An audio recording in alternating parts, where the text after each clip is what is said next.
I have been humming and hawing about whether or not to get the new M4 iPad Pro. My iPad Pro that I have is just the previous generation. It's the 4th gen M2 iPad Pro. So I feel like I don't really need it, but I was thinking about it. Like, what do I actually use my iPad for? I wanted to challenge myself to see if I could completely replace my M3 MacBook Pro with my iPad Pro. So if you're like me and you're trying to figure out whether or not to buy the new M4 iPad Pro, I hope this video gives you some insights on what you can actually use an iPad Pro for.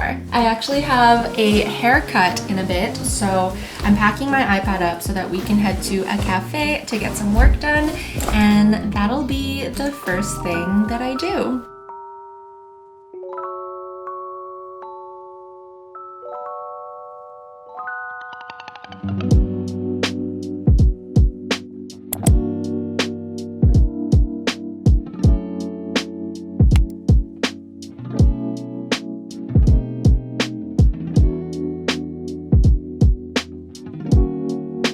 Alright, I am headed to grab some lunch now.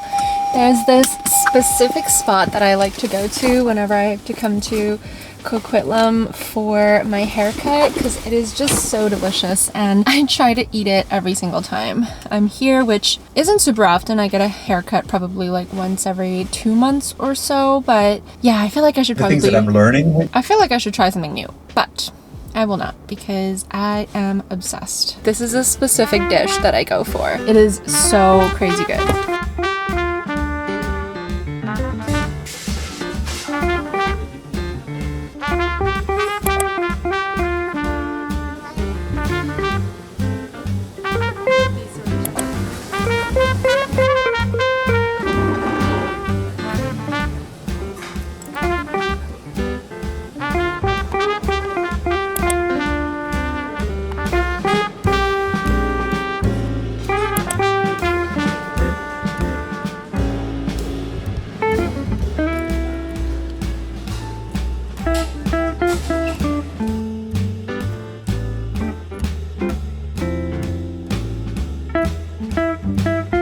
I am home after being out for what feels like the majority of the day. I ended up deciding to keep my bangs. So if you voted on Instagram for keep bangs, this is for you. My usage of the iPad has been quite light so far, but now that we're home, we can actually put it to the test and use it as a computer and see how it goes. I'll be truthful, I barely use my laptop hooked up to a monitor. I guess because when I'm at my desk, typically I'm on my laptop, so I never really felt like there would be a need to just use my iPad, but today is the iPad day, so we are going to get it hooked up to my 34-inch ultra-wide monitor. I would use it with like the keyboard that is on it, but the way that I have my computer configured, or like the cords, the cables configured, is I actually have my Thunderport cable on the side of my desk. It doesn't come from like the middle of my desk. However, I do have my keyboard and mouse connected to my dock. So just by connecting my iPad, I should be able to use my whole usual setup. Oh, you can see I was filming yesterday and I thought that I would be doing another sit down video today, but it is already 5:54, nearly 6 p.m. So I don't think I'm gonna have the time to do that.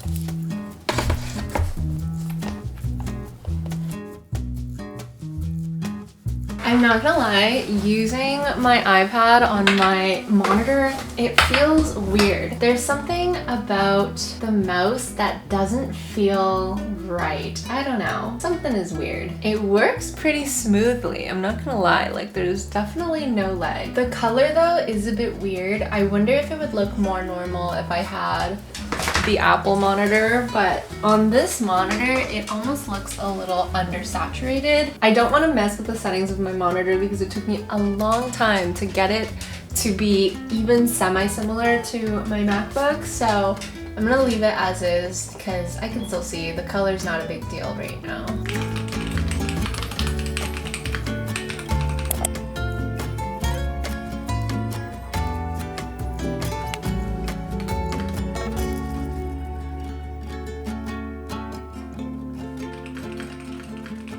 I will say I'm pretty shocked at how quickly things happen in the iPad. Importing into Premiere Pro on my laptop takes a hot minute. No, it doesn't take a hot minute, but it does take a couple seconds, whereas I just imported 7 clips into DaVinci Resolve on my iPad and it handled it, like it instantly dropped in there as if it was nothing. Scrubbing through the timeline has also been incredibly quick, like 0 lag. I'm pretty impressed so far. I honestly never thought there would be a day where I would be doing video editing on my iPad, but here we are, like literally plugged up to a whole ass 34-inch monitor, and my iPad is handling it like a dream.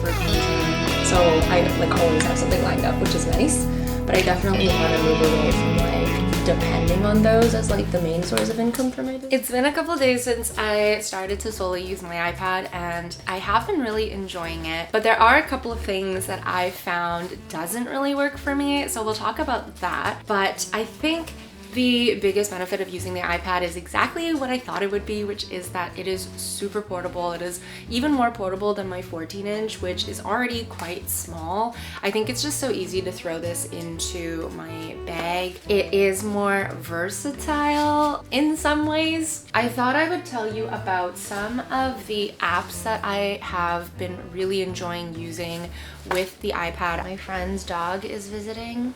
Well, she's visiting as well, but this is Barley. What do you like about the iPad?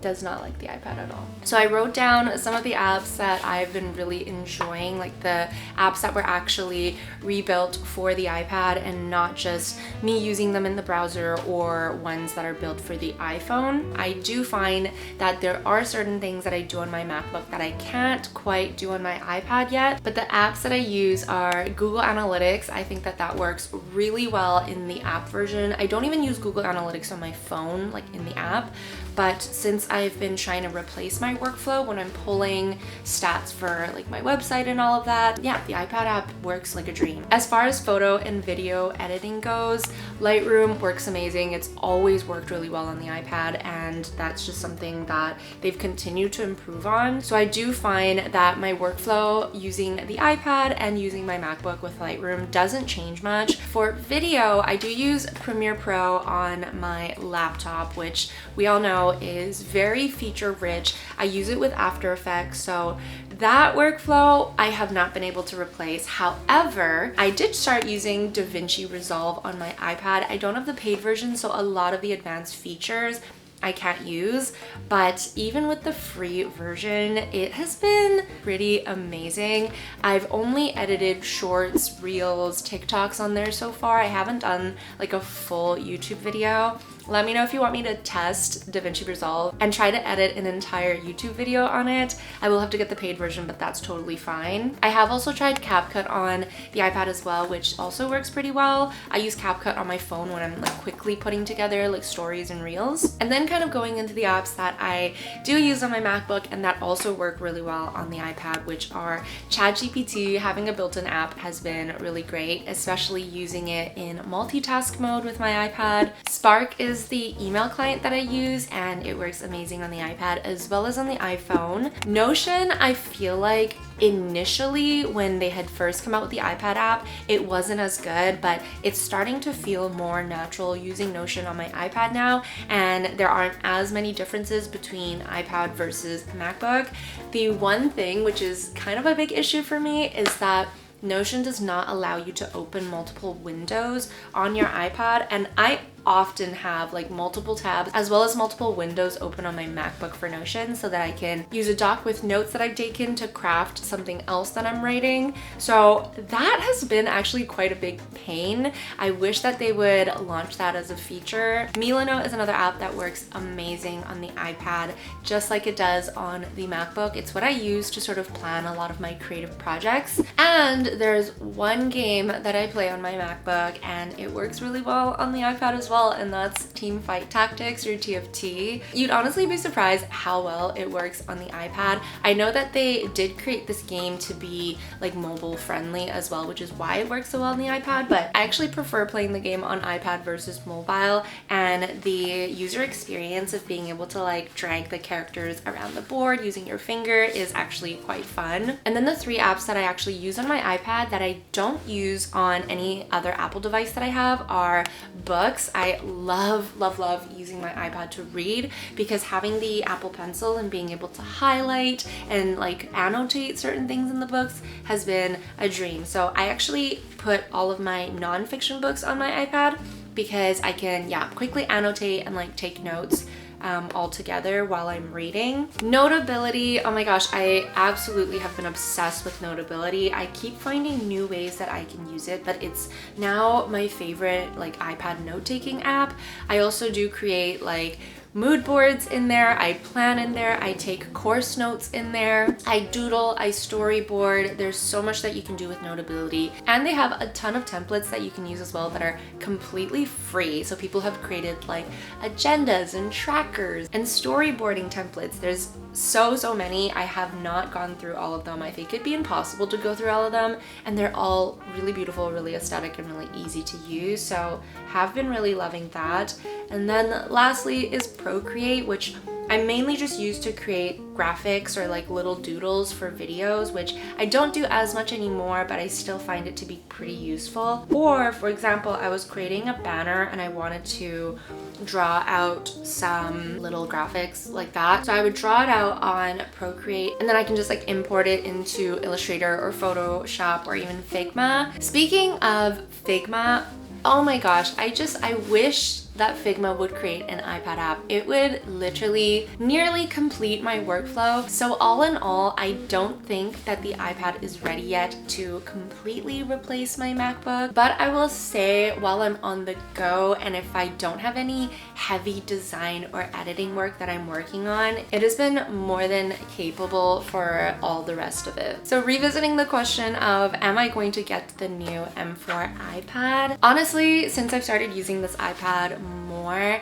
and also using it docked up to my monitor, I will say I probably don't need to upgrade. So if you have the M2 iPad Pro, I don't think the M4 iPad Pro is necessary. Maybe if you had another generation below this, it would be worth it, but having these 2 iPads just be 1 generation apart hasn't been an issue for me at all. If you have the M4 iPad Pro already, let us know your experience with it and how you've been enjoying it, incorporating it into your workflow. I hope this video also gave you some ideas on how to use your iPad if you're planning to use it more full time, or if you're planning to invest in the M4, some different things that you can do with the iPad. If you have any other apps for creatives that you think I would absolutely love and that I should try, please comment them down below, because I definitely have been on the hunt for some new apps that might improve my workflow with the iPad. And also, if you enjoyed this video, definitely check out my day in the life with the M3 MacBook Pro, which I got earlier this year, and yeah, I've been loving it, I'm not gonna lie. But that's it. I hope you're having an amazing day wherever you're in the world, and I'll see you in my next video. If you have any questions about this, let me know, because I'll try to answer them as best as I can, because I know we all have been eyeing that iPad. Bye!